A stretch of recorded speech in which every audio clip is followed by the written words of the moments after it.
Salam Mingsu Movie Lovers, gimana nih nasib dari Hejo? Mungkin penasaran gak nih? Without any further ado, check it out. Scene diawali beberapa waktu silam ketika Hejo kecil dan Ina kecil serta adik dan kedua orang tua Hejo jalan-jalan bertamasya di taman bermain. Mereka naik mobil dan tanpa disadari ada truk yang lewat dan truk itu menabrak mobil mereka hingga terjadi kecelakaan, menewaskan adik Hejo dan ibu Hejo. Ibu Hejo menyuruh Hejo untuk mengikhlaskan suaranya dan seolah-olah tidak bisa berbicara selamanya. Hejo dewasa melihat hal itu pun menangis sedih. Dia pun akhirnya berpikir bahwa selama ini yang memperhatikannya hanyalah Baek-seun. Tiba-tiba Hejo mendengar nama Baek-seun yang memanggil namanya.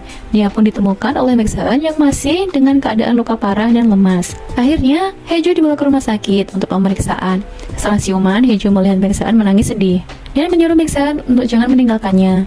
Hejo pun berbicara. Baek-seun pun kaget dan tahu akhirnya bahwa Hejo benar-benar bisa berbicara. Hejo melakukan kontrol lagi apakah ada bagian-bagian tubuhnya yang mengalami luka parah. Hejo pun dibawa kembali ke kamar dan melihat Baek-seun sedang merapikan tasnya. Hejo digendong oleh Baek-seun menuju tempat tidur. Baek-seun pun mengatakan bahwa dia menyukai suara detak jantung Hejo. Hejo diperhatikan dengan penuh kasih sayang dan Baek-seun mengungkapkan bahwa dia sudah tahu semua hal tentang Hejo, bahwa dia bisa berbicara.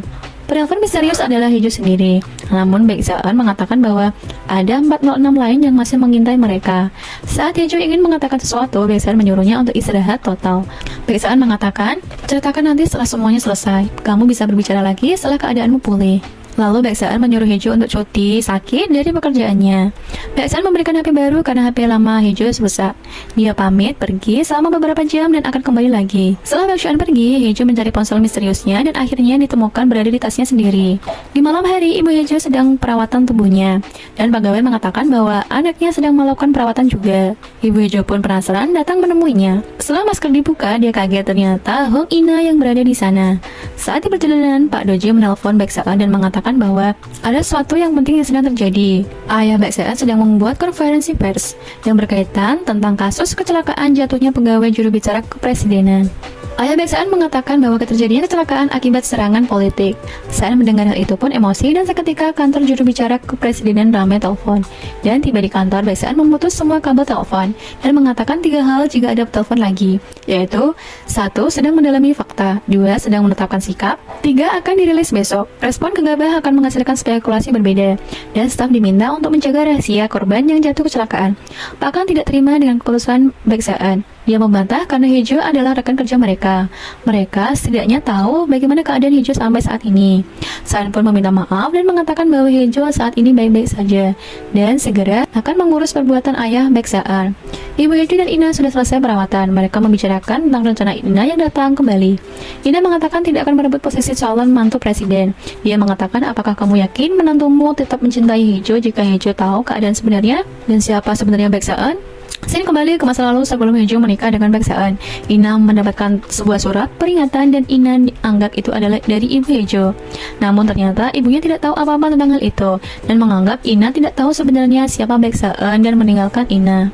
Di kantor ayah Baek-seun, dia sedang menonton video konferensi persnya. Tiba-tiba Baek-seun datang. Baek-seun mengatakan bahwa ayahnya telah keluar jalur dan menyuruhnya untuk berhenti sebelum diserang balik oleh seseorang.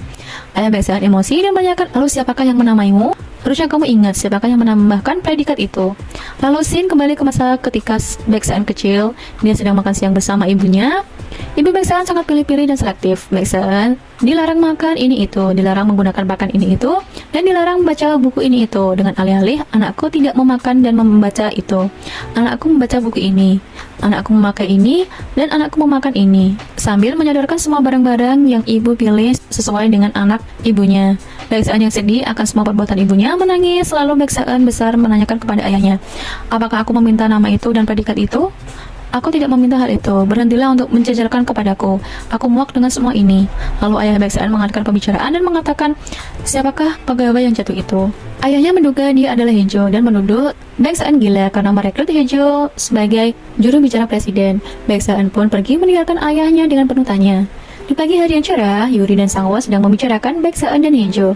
Karena asiknya dengan HP, Yuri hampir terkena pintu masuk yang otomatis. Namun Sang-woo dengan sigap menolongnya. Dan rapat pun dimulai. Mereka membahas tentang penculikan dan anak-anak yang hilang di panti asuhan. Dan membicarakan tentang pemilik tanah panti asuhan.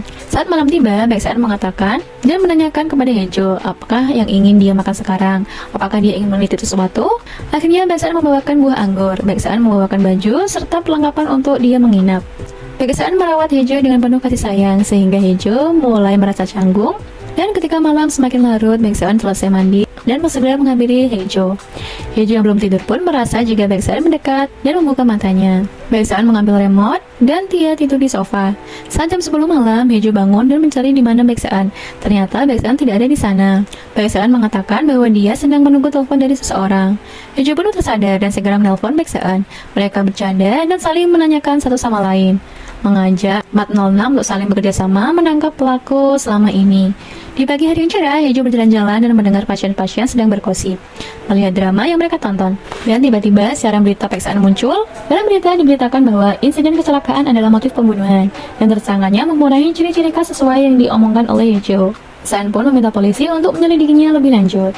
Saat malam tiba, Baeksan dipanggil oleh orang tuanya. Orang tua marah besar karena Baeksan menjelaskan bahwa pelaku mengincar Hejo pertama kali.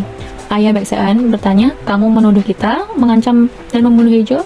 Lalu ibu Baeksan menanyakan, apakah pelaku hanya mengetahui hal itu aja? Ayah Baeksan berpikiran negatif dengan menyalahkan ketua Hong bahwa dia mendukung kandidat lain. Baeksan tersenyum melihat hal itu, dan ternyata ketua Hong menelponnya. Berita itu viral hingga pria jahat itu melihat berita dan emosinya meledak-ledak hingga membanting kursi.